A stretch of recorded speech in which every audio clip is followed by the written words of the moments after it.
அம்மா இங்கே வாமா, இந்த படம் ஓடுனே அவள் தான் காரணம். என் குழந்தை த்ரூ அவுட்டு என் மகளை பார்த்த மாதிரி இருக்கும். ரொம்ப கஷ்டப்பட்டேன் அந்த படம். ஐ திங்க் ஒரு டேரக்டருக்கு ஒரு அசிஸ்டண்ட்டு, நல்ல அசிஸ்டன்ட் கிடச்ச அந்த படம் ஓடிடும் ஆக்சுவலாக. அது மாதிரி பாண்டியராஜ் வந்து ரொம்ப என்னுடைய தகப்பனாராகவும் தன்னுடைய குருவாகவும் நேசிக்கிற இந்த குழந்தை அவ்வளோ வேலை செஞ்சா. அவளுக்காக அந்த படம் பெருசாக ஓடணும். நான் தேங்க்யூ சார். தேங்க்யூ. சூப்பர். தேங்க்யூடா. என்னடா பயங்கரமான இன்ட்ரடக்ஷன்லாம் கொடுத்த. லூசுன்னு சொல்லிக்கிட்டு இருக்காங்க, நீ சினிமா லூசுன்னு சொன்ன நீ. Okay fine. நான் ஆக்சுவலாக ப்ரெஸ் மீட்னு வச்சு செய்ய போகிறாங்க நம்மளை அப்படின்னு நினச்சிருந்தேன்டா. இது ப்ரெஸ் மீட் இல்லை, சும்மா மேடை இல்லையா? இதுக்கப்புறம் கேள்வியெல்லாம் இல்லை இருக்கா? ஆஹா, ஓகே. வணக்கம். First of all I want to thank Pandiarajan. ஒரு பெரிய 2 கிரேட் டி ஆக்டர்ஸ் அப்படின்னு சொன்னான், 2 பேர். ஜெயராம் சாரும் அம்மாவும் உருவசிமும். அவங்க கூட பெரிய கனவு தான் ஆக்சுவலாக. அவங்க வந்து ஒரு சூப்பரா இன்டெலிஜென்ஸ் உள்ள ஒரு ஆக்டர்ஸ். அவங்க கூட ஆக்ட் பண்ண வச்சது எனக்கு ரொம்ப ரொம்ப சந்தோஷம். நான் போன படத்தில் வந்து ஜெயராம் சாரை கூப்பிட்டேன், ஒரு கேரக்டர் பண்ணுங்க அப்படின்னு சொல்லிட்டு. உங்களுக்கு தெரியும் அது எப்படியாப்பட்ட கேரக்டராக இருக்குன்னு சொல்லிட்டு. சார் ரொம்ப அமைதியாக கேட்டுட்டு சிரிப்பில் நான் பண்ணல தம்பி அப்படின்னு சொல்லிட்டாரு. அந்த மாதிரி ஒரு கேரக்டர். ஸோ நானும் அப்படியே வந்துட்டேன். ரொம்ப சீரியஸாக சொன்னேன் கதை. ரொம்ப எட்ஜில் எப்படி இருந்தாலும் கதை சொன்னாலும் நம்பிடுவாங்க. நான் பட் எத்தனை பேர்கிட்ட கதை கேட்டிருப்பார் அவர் வந்து மாட்டேன்னு சொல்லிட்டாரு. அது ரொம்ப அழகாக சொன்னார். அதெல்லாம் முடித்த உடனே அடுத்த படம் ஆக்சுவலாக. சினிமாவில் அப்படி தான் ஒரு சின்சியராக. அது ஏன் ஒய் ஹி இஸ் கிரேட்னா, நிறைய பேருக்கு சினிமாவில் வந்து நோ சொல்ல தெரியாது. சோஃபியா லாரனை வந்து சாப்ளின் ஒரு படத்தில் நடிக்க வைக்கிறார். அப்போ படம் முடிச்சுட்டு போகும்போது சோஃபியா லாரன் கேட்குறாங்க சாப்ளின்கிட்ட, நான் என்ன திருத்திக்கணும் என் லைஃப்லன்னு கேட்குறாங்க லாஸ்ட் டே. அப்போ சாப்ளின் சொல்கிறாரு, you should learn how to say no அப்படின்றாரு. There are very very few people say no. Everybody say yes for everything actually. என் லைஃப்பில் நான் வந்து ரொம்ப ரொம்ப வாழ்க்கையில் ரொம்ப கஷ்டப்படல. வாழ்க்கை ரொம்ப அழகானது, சினிமா ரொம்ப ரொம்ப அலாதியானது. பட் சில நேரங்களில் மனசு ரொம்ப உடஞ்சி போகிறதுக்கு காரணம் நிறைய இடங்களில் எஸ் சொல்லிடுவேன். நோ சொல்ல வேண்டிய இடத்துல எஸ் சொல்லிடுறது.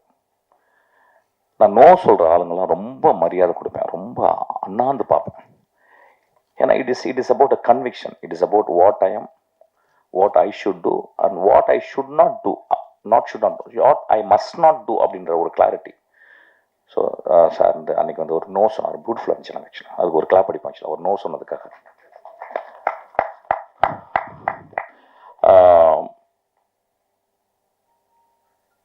ஒரு விஷயமா வந்து ஒரு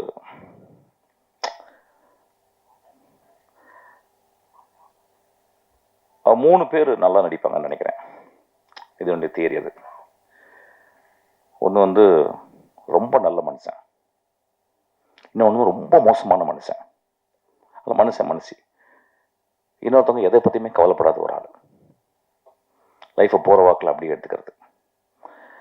அப்படியாப்பட்ட 3வது கேட்டகரி தான் நான் வந்து அம்மாவை பார்க்குறேன். She never bother, she comes and takes. நான் அவங்கள ரொம்ப அப்சர்வ் பண்ணேன் இந்த படத்தில். She kept on improvising. ஒரு சீன் சொல்லுவாங்க, நானும் நடிக்கும்போது சாரோட நடிக்கும்போது, வெரி பியூரிட்டியான ஒரு ஹார்ட் நினைக்கிறேன் மம்மி, எனக்கு தெரியல ஆக்சுவலாக. நான் ரொம்ப நாளைக்கு அப்புறம் மம்மின்னு கூப்பிட்ட நான் போய் பார்த்தோன்னே எனக்கு அப்படியே காலத்துட்டு கும்பிட்டேன். எவ்வளோ பெரிய கிஃப்ட் என் லைஃப்பில். நான் வந்து சாவித்திரி அம்மா காலில் தான் விழுகணும்னு நினச்சேன், விழ முடியல. அதுக்கப்புறம் அம்மா காலில் விழுந்தேன் ஆக்சுவலாக. Such a sweet heart actually. ரொம்ப எங்கள் லைஃப்லாம் ரொம்ப நல்லா இருக்கிறதுக்கு காரணம் உங்கள் படங்கள்லாம் பார்த்துதாம்மா. Those movies gave us meaning. அதாவது அந்த கமல் சாருடைய அந்த என்ன படம் அது மறந்து வந்து மைக்கேல் மறந்த காமராஜனில் அந்த ஒரு ஐ திங்க் ஒரு 2.5 நிமிஷம் 2.5 to 3 நிமிஷம் வரும்னு நினைக்கிறேன். 3க்கு அப்புறம் அந்த பாட்டு ஆரம்பிக்கும். ஐ திங்க் நான் வந்து ஒரு ஆக்டர்ஸ் வந்து ஆக்டிங்னா என்னன்னு தெரிஞ்சுக்கிட்ட ஒரு படம் வந்து காதலிக்க நேரமில்லையில் வந்து நாகேஷ் கதை சொல்லுவார், வந்து பாலையா கேட்பார்.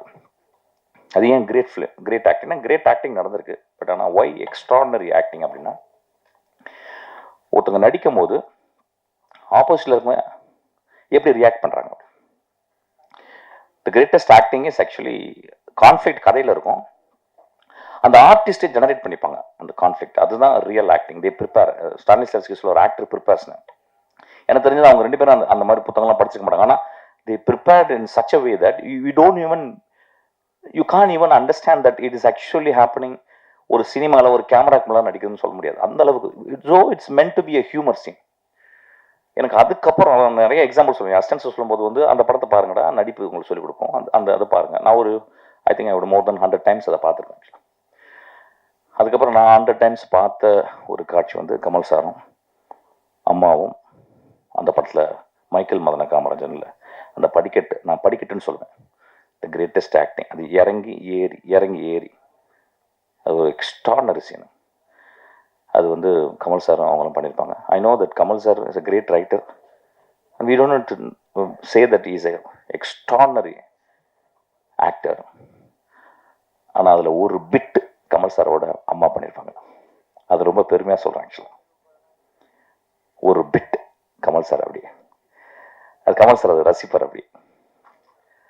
அந்த மாதிரி ஒரு, ஏன்பா பேசுகிறீங்க, என்னப்பாச்சு, ஏன்பா நல்லா தானேப்பா பேசிக்கிருந்தேன், நான் சீரியஸாக பேசினாவே எங்கள் குச்சி வச்சு வந்துடுது. நான் அதான் நடுவில் இறக்க முழுக்க பேசினா ஒன்று சந்தோஷமாக கேட்பாங்க.